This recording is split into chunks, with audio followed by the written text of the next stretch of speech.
Привет, народ, Сергей Медведь опять на связи, и сегодня у нас в гостях, никто у нас не в гостях, это недолбанный пока все дома. Сегодня я хочу показать вам интересный девайс, который вряд ли у кого-то из вас есть на кухне. Не по причине того, что его тяжело достать, хотя его довольно тяжело достать, найти.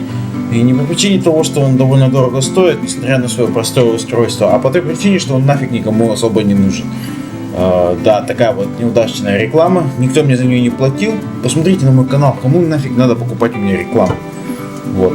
Ладно, неважно, давайте посмотрим. Эта штука называется Меланжор, среди тех, кто в теме. По-английски его еще называют wet grinder, что значит влажный измельчитель.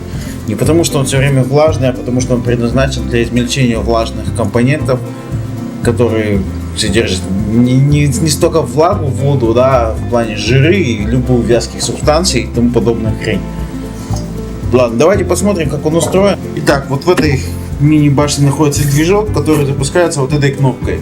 Собственно, это всего лишь единственная кнопка, которая здесь есть. И по ременной передаче он вращает вот эту вот кастрюлю, где находится, собственно, самое интересное. Сама кастрюля сделана из нержавейки, но дно у нее каменное. Можете посмотреть, не знаю, видно, не видно. Вот, она вращается, а также на оси неподвижно закреплены жернова, тоже каменные, вот такие вот, которые, в принципе, стоят на месте, но они за счет вращения кастрюли измельчают все, что там находится. Вот такая довольно-таки простая, незатейливая штука. Опционально к ней насадки для теста. И также еще есть насадка для, наверное, каких-то апельсинов или еще что-то такого. Вот. Ну и зажимной, в принципе, зажимная шайба, гайка, как его назвать, которая регулирует плотность прижатия всей этой кастрюли. Ну и тестовый запуск. Эта штука работает, довольно шумная, когда особенно пустая, но когда в ней что-то есть, она немножко звук дает мягче. Ну, конечно же, тут колпак одевается. Где колпак? Куда я дел колпак? Итак, зачем же может быть нужна такая хрень дома? Наверное, не зачем. Так, ладно, производят ее в Индии, и в Индии она довольно-таки обыденная, так как много вещей они с ней делают. Например, можно смолоть рисовую муку в ней. Можно сделать сахарную пудру, я делал из сахара обычного. Вот. Можно сделать различные пряные пасты, вот особенно в Таиланде, эти вот пасты карри, вполне можно сделать из нее, закинуть туда чили, растительное масло, кинзу, лук, чеснок. Все это будет в пасте, и когда вы будете готовить курицу с овощами, закиньте ложку этой пасты, немножко кокосового молока, у вас будет самая настоящая тайская карри, которая, в принципе, сделать довольно просто, имея такую пряную пасту. Кстати, крышка, заметили, я ее нашел. Для чего же использую ее я? Ну, как я уже сказал, я делал сахарную пудру. И самое прикольное, что здесь можно сделать ореховые пасты и арахисовую пасту. Я называю именно пасту, не масло. Потому что арахисовое масло — это жидкое масло, а арахисовая паста — это паста. Вот. На английском эти слова разные, у нас почему-то их путают.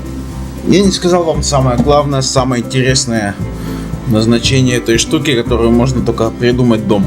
Имея какао-бобы под рукой, вы можете сделать в ней самый настоящий шоколад.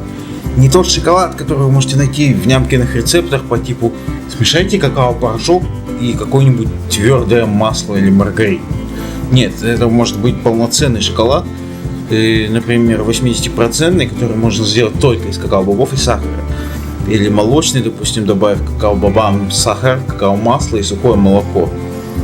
И у вас будет действительно настоящий, самый настоящий шоколад. Я не буду говорить, что он там намного полезнее и круче заводского. Есть заводской очень хороший шоколад. Но во всяком случае вы точно будете знать, из чего он сделан и как. Конечно, это производство шоколада довольно тяжелый процесс, и бобы найти не так легко. Вкус, кстати, шоколада будет именно зависеть от того, какие бобы вы возьмете.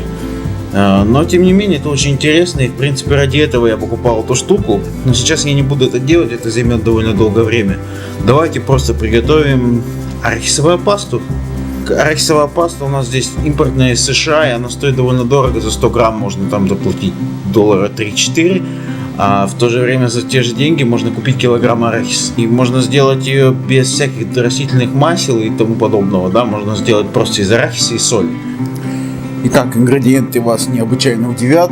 Для арахисовой пасты это у нас килограмм арахиса, 2 пачки по 500 грамм и соли. Все, арахис сначала надо обжарить. Надо сказать, что обжарку орехов недооценивают. Можно пишут кучу статей по тому, как там жарят кофе, как у нас там такой букет. На самом деле в орехах примерно так же, и вкус действительно разный.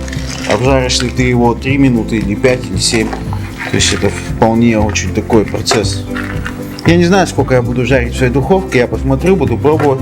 Главное не пропустить, потому что сгорает очень быстро и сразу же охлаждать, как только закончилось. Вкладываем одним слоем, само собой, и убираем в духовку. Так, я пожарил арахис. Самое важное, его очень быстро надо охладить. После того, как он пожарился до нужного вам состояния, так как горячий он очень продолжает готовиться, и он может очень быстро подгореть, даже уже будучи вынутый из духовки. Мы перекладываем в холодную чашку и потряхиваем, охлаждаем. Вот так выглядит килограмм арахиса. Давайте загрузим в машину, попробуем посмотреть, справится ли она вот с такими кусочками арахиса. Итак, запускаем. Критический момент. И по одному орешку попробуем сначала. Я ослабил винт чуть-чуть, чтобы поменьше было, так сказать, давление между жерновами и дном. И посмотрим, что получится. Так, и я не включил в розетку. Так, дубль 2. Запускаем.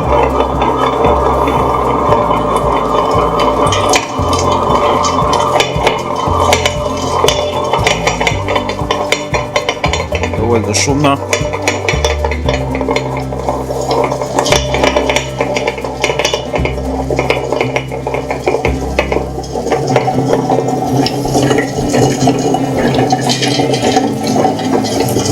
Ну, вроде получается.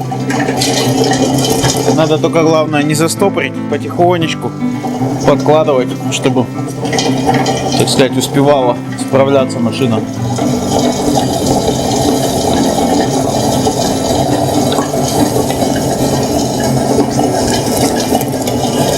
Вот сейчас уже начинает потише работать, так как она смазана.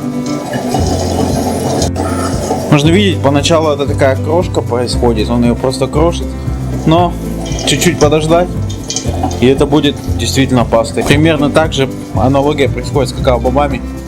Сначала они крошатся в такую массу, затем выделяется масло и получается паста.